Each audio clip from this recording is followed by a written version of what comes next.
Before we dive in, don't forget to subscribe and leave a like. Your support means the world to us and helps others discover stories that share clarity and inspiration on the path of self-discovery. Thank you so much. Let's begin. Chapter 1. Echoes of Lostness. Have you ever felt as though you're standing at a crossroads of many paths, yet none of them seem right? As if the compass of your soul has broken and its needle spins erratically, pointing in no direction at all? This feeling of lostness, inner emptiness, or vague unease is perhaps familiar to everyone. In the whirlwind of everyday life, under the weight of others' expectations and social norms, we often lose connection with our own self, with that deep voice that once confidently led us forward. Perhaps you are experiencing just such a period right now. The world around you seems noisy and demanding, while within reigns a silence filled only with unclear questions and a growing sense of uncertainty. Where to move next? What is the meaning of the efforts being made? Why does what once brought joy now leave only a taste of disappointment? These questions echo in your consciousness, generating anxiety and the feeling that you have strayed from your path. Don't rush to blame yourself. In a world where seemingly everyone broadcasts an image of flawless success and unwavering happiness, it's easy to feel out of place, lost amidst others' achievements. But the truth is that this feeling is not unique. It is a companion to everyone who dares to think about their life, about their place in this world. It is a kind of signal, an inner need to stop, catch your breath, and redefine your bearings. Imagine an ancient mariner caught off guard by a storm. Waves toss his ship from side to side. Stars are hidden behind a veil of rain, and the horizon is blurred. At such a moment, it is pointless to try to sail blindly. It is necessary to drop anchor, wait out the storm, and when the sky clears, recheck the map and compass. Your current state may be like this storm, a period of turbulence and uncertainty that requires not desperate blind strokes, but the courage to stop and look within yourself. It is precisely in such moments, when the ground slips away from under your feet, that the need for new guidelines arises, for a philosophy that will help not just survive in this chaos, but also find strength and meaning. The philosophy of Friedrich Nietzsche, with his piercing gaze into human nature and uncompromising striving for self-overcoming, can become that very compass that will show you the way to finding your own value and strength. His ideas are not a set of ready-made answers, but rather an invitation to a bold and honest dialogue with yourself, to a re-evaluation of established truths, and to a daring search for your own path. This audiobook is not an attempt to give you universal recipes for happiness or success. Rather, it is an invitation to a journey within yourself, to explore those inner strengths and possibilities that may still be hidden from your view. We will turn to the wisdom of Nietzsche to understand together the reasons for our lostness, to find new sources of inspiration, and, most importantly, to gain the courage to become who we truly want to be. Are you ready to embark on this journey? Chapter 2. The Shadow of Authorities. Friedrich Nietzsche once proclaimed, "God is dead." This seemingly shocking phrase was by no means a statement of the disappearance of a higher power. For Nietzsche, the death of God was a profound metaphor, symbolizing the twilight of an era of absolute truths, immutable moral codes, and external authorities that had for centuries defined the meaning of human existence. In the modern world, this death manifests itself in the weakening influence of traditional institutions, the blurring of generally accepted norms, and growing individualism. But along with this liberation from external guidelines, a certain anxiety also arises. If there are no more universal rules, if there is no higher judge to point out the right path, then who determines what is good and what is bad? Who decides what our life path should be? It is at this moment that many of us find ourselves in the state of confusion we discussed in the first chapter. We are used to seeking answers externally, in the advice of parents, in the approval of society, in fashionable trends, in self-help guru books. But what happens when these external sources cease to provide unambiguous answers or, worse, begin to contradict each other? We find ourselves trapped in the ought-to snare. We are told how we should be, what we should feel, what we should want. You should get a prestigious education. You should find a stable job. You should start a family. You should be successful and happy. These unspoken and sometimes quite explicit demands of those around us form an internal censor that constantly evaluates our thoughts, feelings, and actions for compliance with these external standards. And when we don't fit into these frameworks, feelings of guilt, inadequacy, and that very lostness arise. Nietzsche calls us to a radical rethinking of this situation. He argues that true freedom begins with the realization that there are no prescribed right paths from above or by society. Each person is unique, and their path must be laid by themselves, based on their own inner values and aspirations. Become who you are is one of the key appeals of Nietzschean philosophy. But to become yourself, you must first free yourself from the many masks we wear, trying to conform to others' expectations. Think about it. Whose voices sound louder in your head? Your own, or the voices of your parents, friends, colleagues, social networks? What decisions have you made in your life, guided by sincere inner desire, and which ones under the pressure of external circumstances or someone else's advice? Liberation from these external authorities is not a rebellion for the sake of rebellion, but a necessary step on the path to gaining genuine autonomy and self-determination. This can be a painful process, to abandon familiar guidelines, the desire for approval from the outside, the fear of not conforming. This requires courage and honesty with oneself. But it is at this moment, when we stop looking for answers externally and turn to our inner compass, that we begin to find true strength. We cease to be passive performers of others' scripts and become active creators of our own lives. Man is a rope, stretched between animal and overman, a rope over an abyss, wrote Nietzsche, emphasizing that our path is a constant overcoming of ourselves, not a blind following of a path laid by someone else. Liberation from should is not a denial of all rules and values. Rather, it is a call for a conscious choice of our own guidelines, based on a deep understanding of ourselves and our true desires. This is the beginning of the path to finding our own unique perspective and creating our own system of values that will resonate with our inner essence. Chapter 3. The Will to Power. Gaining Inner Strength. When we hear the phrase will to power in the context of Friedrich Nietzsche's philosophy, the imagination of many involuntarily conjures up images of power, hungry tyrants, or ruthless conquerors. However, the true meaning of this concept for Nietzsche lies on a completely different plane. The will to power is not a striving for dominion over others, not a thirst for political influence or material wealth. At its deepest core, it is a fundamental life force inherent in every living being. The relentless striving for growth, self-overcoming, the development of one's abilities, and the affirmation of one's individuality. Imagine a sprout breaking through the thick layer of earth towards the light. Isn't this a manifestation of the will to power? It doesn't fight any specific enemy, but it steadily strives for life, overcoming the resistance of the soil, finding sources of nourishment, and reaching upwards towards the sun. Similarly, within human beings lies this inner striving for self-realization, for the unfolding of their potential, to become stronger, more whole, more themselves. This will manifest itself in various aspects of our lives. It is the persistence of an athlete training to exhaustion to achieve a goal. It is the inspiration of an artist, agonizingly seeking the ideal form to express their idea. It is the perseverance of a scientist, spending years conducting experiments in search of truth. It is the courage of a person who, despite pain and disappointment, finds the strength to move on after a heavy loss.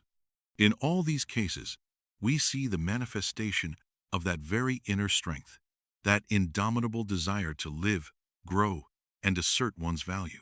When we feel lost and helpless, it often means that our will to power is suppressed by external circumstances, others' expectations, or our own fears and doubts. We seem to stop feeling that inner impulse, that thirst for life and development. Instead of striving forward, we get stuck in a state of apathy, uncertainty, and a sense of meaninglessness. Nietzsche calls us to awaken this dormant power within ourselves. He speaks of the necessity to stop being passive victims of circumstances and become active creators of our own lives. This does not mean ignoring difficulties or denying pain. On the contrary, it means facing them head-on, seeing in them not obstacles but opportunities for growth and self-overcoming. That which does not kill us makes us stronger. This famous Nietzschean phrase is precisely about this. Every overcome difficulty, every victory over oneself, strengthens our will to power, makes us more resilient and confident in our own abilities. How then do we awaken this inner strength? First of all, it is necessary to recognize its existence. Acknowledge that within you is an inexhaustible source of energy and potential waiting for its moment. Then, it is important to start setting meaningful goals for yourself, even small ones at first. Achieving each goal, even the most modest, will strengthen your self-belief and nourish your will to power. No less important is learning to accept challenges and not be afraid of failures. Remember that growth is rarely smooth and painless. Mistakes are an inevitable part of the journey, and they should be treated not as defeats, but as valuable lessons that make us wiser and stronger. One must still have chaos in oneself to give birth to a dancing star, wrote Nietzsche, hinting that internal conflicts and struggles can become a source of great achievements. The will to power is not a selfish desire to rise above others. It is primarily a responsibility to oneself, to one's own potential. It is a call to live a full life, not wasting oneself on empty compromises and meaningless pursuits of others' ideals. It is the affirmation of one's uniqueness and one's right to one's own path. Chapter 4. Becoming the Overman. The Path of Individuation. The concept of the Übermensch, often translated as Overman, is perhaps the most famous and at the same time the most misunderstood idea in the philosophy of Friedrich Nietzsche.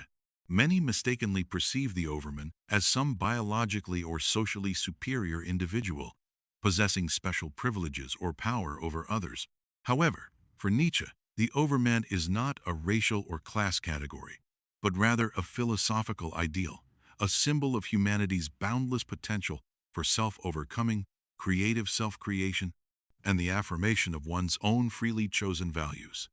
The Overman is not a goal that can be achieved once and for all, but rather a continuous process of becoming, a constant striving for self-improvement and going beyond one's current limitations. It is one who has realized the death of God, the loss of external absolutes, and has taken full responsibility for creating their own meaning of life and their own values.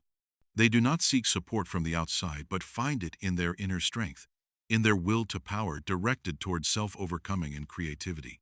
Becoming the Overman is a radical rejection of mediocrity, of the desire to conform to generally accepted standards, and of the fear of being not like everyone else. It is the courage to be oneself, in all one's uniqueness and contradictions. Nietzsche does not idealize humanity in its current state.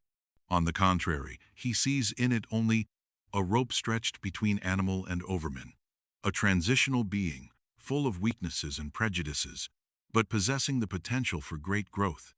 Imagine a sculptor who does not simply copy existing forms, but creates something completely new, expressing in their creation their own vision of the world. The Overman, in the Nietzschean sense, is such a creator, but the material of their creation is themselves. They constantly work on themselves, cutting away everything superfluous, polishing their virtues, and overcoming their shortcomings. This process requires honesty with oneself, a willingness for self-criticism, and a relentless striving for development. One of the key aspects of becoming the Overman is the ability to say yes to life in all its fullness, with all its joys and sufferings. This is the acceptance of eternal recurrence, the idea that every moment of our lives will be repeated infinitely. Imagine that every action, every thought, every feeling you experience, you will live again and again without end. How would this affect your choices? Would you live more consciously, more fully, more responsibly? For Nietzsche, accepting this idea is the highest affirmation of life, a rejection of regrets about the past and fears about the future, a focus on the value of every present moment. Becoming the Overman also involves overcoming nihilism.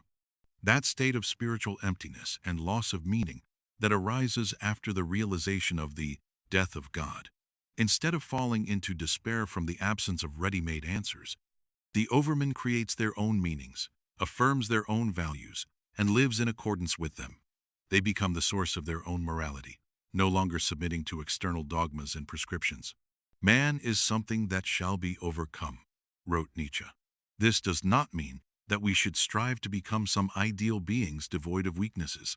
Rather, it is a call for constant forward movement, for overcoming our internal barriers, for unlocking our unique potential. This is the path of individuation, of becoming a unique personality, free from others' opinions and prejudices. The Overman is not an unattainable utopia, but rather an inspiring reference point, a direction of movement. Each of us, to one degree or another, possesses the potential for self-overcoming and creative self-creation. Striving for this ideal can become a powerful stimulus for personal growth, for gaining self-confidence, and for filling our lives with deep meaning created by ourselves. Chapter 5. Eternal Recurrence. Embracing life in its fullness. Imagine for a moment that time is not linear, as we are accustomed to perceiving it, but cyclical.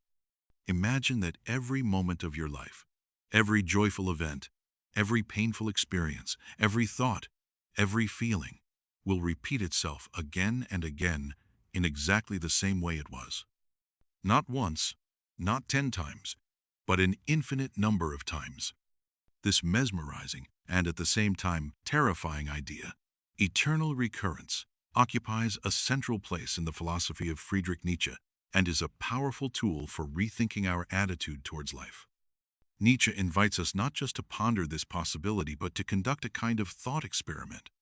He asks, what if some day or night a demon were to steal after you into your loneliest loneliness and say to you, this life as you now live it, and have lived it, you will have to live once more and innumerable times more, and there will be nothing new in it? But every pain and every joy and every thought and sigh and everything unutterably small or great in your life will have to return to you, all in the same succession and sequence, even the spider and this moonlight between the trees, and even this moment and I myself. The eternal hourglass of existence is turned upside down again and again, and you with it, speck of dust. What would your reaction be to such a revelation? Would you be horrified at the thought that you would have to endlessly relive all your sufferings, all your mistakes, all your disappointments? Or, on the contrary, would you experience elation at the thought that all the beautiful moments of your life, all your achievements, all the love and joy would eternally return to you? The essence of this thought experiment is not to prove or disprove the possibility of literal eternal recurrence. For Nietzsche, it is primarily an ethical imperative, a call to a way of life in which you could joyfully and without regret accept the repetition of every moment of it. If you knew that you would live this life again and again, wouldn't you become more conscious of every choice, every action, every word? Wouldn't you try to live each moment so fully and intensely that there would be nothing you would later regret? The idea of eternal recurrence forces us to look at our lives from a completely new angle. It deprives us of the opportunity to blame external circumstances or other people for our misfortunes, because in eternal repetition, we bear full responsibility for everything that happens in our lives. It also devalues the striving for some otherworldly rewards or punishments, since the only judge of our actions becomes life itself, which we will have to live infinitely. Acceptance of eternal recurrence is a radical affirmation of life in its entirety, with all its ups and downs, with all its beauty and ugliness. It is a rejection of the idealization of the past or the future, and a focus on the value of the present moment. I want to learn more and more to see as beautiful what is necessary in things, wrote Nietzsche. And the idea of eternal recurrence is one way to achieve this ability. If we can accept even the most difficult aspects of our lives as something that will eternally return, then we gain the strength to love our fate, amor fati, in its entirety. Of course, accepting this idea may not be easy. It requires honesty with ourselves, a willingness to face our fears and our weaknesses. But it is through this honest acceptance that we can gain true freedom. Freedom from regrets, from resentments, from unfulfilled hopes. We begin to value every lived moment as a unique and precious part of the eternal cycle of existence. Eternal recurrence is not fatalism, not passive humility. It is, on the contrary, a powerful stimulus to live more intensely, more consciously, more creatively. If every moment has eternal value, then every choice we make takes on enormous significance. We become more responsible for our lives, more attentive to our thoughts and feelings, more sensitive to the world around us. Chapter 6. Self-Overcoming, the Art of Transformation. Friedrich Nietzsche's philosophy is permeated with the idea of constant movement, a relentless striving for growth and self-improvement. The concept of self-overcoming is a central link in this dynamic worldview. It is closely related to the ideas of the will to power and becoming the Overman that we have already considered, being the practical embodiment of striving towards these ideals.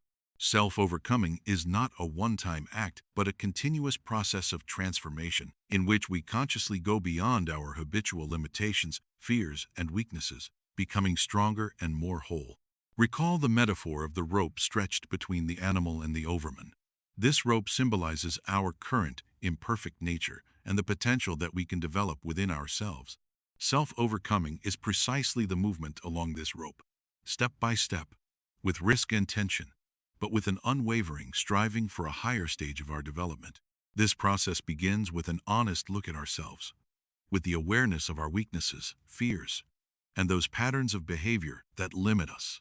Often, we ourselves erect invisible walls around us, made of doubts, insecurity, and a habit of comfort. Self-overcoming requires the courage to break down these walls, step out of our comfort zone, and face what frightens us or causes discomfort. Nietzsche himself was an example of such self-overcoming. His life was full of physical suffering, loneliness, and misunderstanding from his contemporaries. However, he did not succumb to despair but directed his pain and his experiences into profound philosophical reflections, creating a teaching that still inspires and provokes. His work was an act of self-overcoming, a way to transform personal suffering into universal truths. How can we practically carry out this self-overcoming in everyday life? Firstly, it is necessary to identify those areas in which we feel limited or dissatisfied. These can be our fears, for example, fear of public speaking, fear of failure, fear of loneliness, our bad habits, our negative attitudes, or our insufficient skills. Secondly, it is important to set specific but at the same time ambitious goals that will take us beyond the familiar. These do not necessarily have to be grandiose achievements. You can start small. Do something you have long postponed due to fear. Try something new. Give yourself a small challenge. Each such small victory will strengthen your self-confidence and prepare you for more serious tests. Thirdly, it is necessary to learn to perceive failures not as defeats, but as valuable lessons on the path to growth. Nietzsche wrote, "Man's fall, he stumbles more than he falls." This means that failures can be painful, but they also give us the opportunity to see our weaknesses and become stronger. It is important not to dwell on our mistakes, but to learn from them and move on. Fourthly, self-overcoming requires discipline and perseverance. The path to personal growth is rarely easy and direct. Difficulties and setbacks are inevitable on this path. It is important not to lose motivation, to remember your goal, and to continue moving forward, even when it seems that your strength is exhausted. Become hard, Nietzsche urged, emphasizing the importance of inner resilience. Finally, self-overcoming is not an egoistic project aimed at self-isolation. On the contrary, true self-overcoming often manifests itself in our capacity for compassion, for understanding others, for a willingness to help and support. A person who has been able to overcome their own weaknesses and fears gains greater empathy and the ability to see the world from different perspectives. Self-overcoming is the art of transformation, the alchemy of the soul, in which our weaknesses can be turned into strength and our fears into a source of wisdom. It is a continuous process that lasts a lifetime, But it is this process that makes our life meaningful and allows us to fully realize our potential, approaching the ideal of the Overman, a self-sufficient, creative, and strong personality. Chapter 7. Creativity as Self-Expression, Creating One's Own Meaning. In a world where God is dead, and traditional sources of meaning have lost their former power, humanity finds itself facing the need to independently create values and fill its life with its own significance. For Friedrich Nietzsche, creativity in all its manifestations becomes a key tool in this existential quest.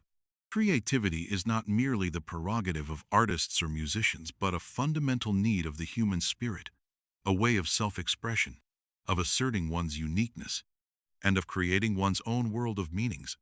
When we speak of creativity in the context of Nietzsche's philosophy, we mean not only the creation of works of art. This concept encompasses a much wider range of activities in which a person actively transforms the surrounding world and expresses their inner essence. This can be an innovative idea in science, a non-standard approach in business, the ability to create harmony in relationships, the capacity to see beauty in everyday life, or even the art of living one's life in a unique and authentic way. Creativity is a manifestation of that very will to power, the inner striving for growth and self-realization. When we create, we do not simply reproduce the existing. We create something new, investing in it a part of ourselves, our energy, our thoughts, and our feelings. This process of creation fills us with a sense of our own strength and significance, helping to overcome feelings of meaninglessness and apathy. Nietzsche saw in the artist a kind of prototype of the Overman, one who is capable of creating their own values and living in accordance with them without submitting to external dogmas and prescriptions. The artist does not simply reflect the world, they interpret it, transform it, and offer their unique vision. Similarly, every person is capable of becoming an artist of their own life, creating their own unique masterpiece. One must still have chaos in oneself to give birth to a dancing star, wrote Nietzsche. This metaphor speaks to the fact that the creative process often begins with internal tension, with a struggle of ideas and feelings. It is from this chaos, from overcoming internal contradictions, that something new and valuable is born. Creativity is a way to order one's inner world, to find an outlet for one's energy, and to express one's individuality. In the era of the death of God, when old authorities have collapsed and universal truths have disappeared, creativity becomes the most important source of meaning. We can no longer rely on ready-made answers. We are forced to create our own values, to determine what is important and significant for us. A creative approach to life allows us not just to passively exist, but to actively shape our destiny, filling it with our own content. How then do we develop this creative ability within ourselves? First of all, it is necessary to free ourselves from the fear of mistakes and criticism. Creativity is a process of experimentation, searching, trial, and error. Don't be afraid to try new things. Go beyond the familiar. Do what seems interesting to you, even if it does not conform to generally accepted standards. It is also important to develop your observation and sensitivity to the world. Seek inspiration from a variety of sources, in nature, in art, in communication with other people, in your own experiences. The richer your inner world, the more material you will have for creativity. No less important is finding your own form of self-expression. This can be writing, painting, music, dance, cooking, gardening, entrepreneurship, scientific research, any activity that allows you to express your uniqueness and realize your potential. The main thing is to do it sincerely and with enthusiasm. Creativity is not only a means of self-expression, but also a powerful tool for self-knowledge. In the process of creation, we better understand our values, our aspirations, our strengths, and our weaknesses. Creativity helps us to achieve integrity and harmony within ourselves. Ultimately, the meaning of life is not given to us from the outside. It is created by ourselves in the process of our activity, in our interaction with the world, and in our creative self-expression. Following Nietzsche's call to become a dancing star born from one's own chaos, we find not only meaning, but also joy, strength, and genuine freedom. Chapter 8. Dancing on the Edge of the Abyss. Our journey through the philosophical labyrinths of Friedrich Nietzsche has come to an end. We have explored deep and sometimes paradoxical ideas that can serve as a compass for those who feel lost, and a source of inspiration for those who strive for personal growth. We spoke of the necessity of freeing ourselves from the shadows of authorities, of awakening the inner will to power, of the audacious striving towards the ideal of the Overman, of accepting life in its fullness through the prism of eternal recurrence, of the continuous process of self-overcoming, and of the creative power of creativity as a way to find one's own meaning.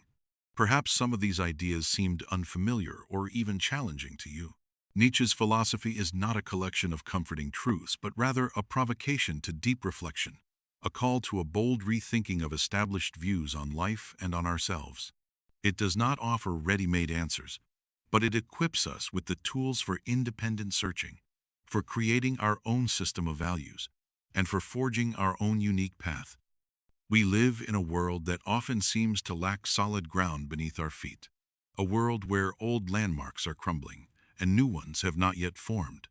In such a situation, it is easy to succumb to feelings of confusion and uncertainty. But Nietzsche's philosophy reminds us that it is precisely in this emptiness, in the absence of external prescriptions and absolute truths, that our true freedom lies. The freedom to choose who we want to be, what we want to believe, and how we want to live. This freedom, however, is coupled with responsibility. Responsibility for creating our own meaning, for affirming our own values, for overcoming our own weaknesses. Nietzsche does not offer us easy paths or comforting illusions. He calls us to accept the challenge of life in all its complexity and contradiction, to learn to dance on the edge of the abyss without losing our balance and maintaining inner strength. Recall the image of the rope stretched over a precipice. We are all, to one degree or another, on this rope, balancing between our current state and our potential. The fear of falling can shackle us, forcing us to cling to the familiar and safe. But true growth, true self-overcoming, are possible only when we dare to take a step forward, even despite the risk. Creativity becomes our wings on this path. The ability to create, to express ourselves, to transform the world around us. This is what fills our lives with meaning and joy. Do not be afraid to be creators. Do not be afraid to experiment. Do not be afraid to express your uniqueness. It is in this process of creation that we find our true identity and our place in the world. So, if you feel lost or confused, remember that this is not the end of the road, but only the beginning of a new stage. Free yourself from others' expectations. Awaken your inner strength. Strive for self-overcoming. Embrace life in its fullness, and become the creator of your own destiny. The world does not offer you ready-made answers, but it is full of opportunities for those who are willing to seek and create their own meaning. Take the first step. Ask yourself honest questions. Define your values. Start acting in accordance with your inner convictions. Remember that you are not alone in your striving for growth and self-knowledge. In each of us lies the potential to become that very Overman, a strong, free, and creative personality, capable of proudly and joyfully dancing on the edge of their own abyss. Dare, create, overcome, live. Don't forget to subscribe to our channel and leave a like if this video resonated with you. Thank you for being with us and for listening till the end. There's so much more here that we hope will inspire and motivate you. With gratitude, until next time.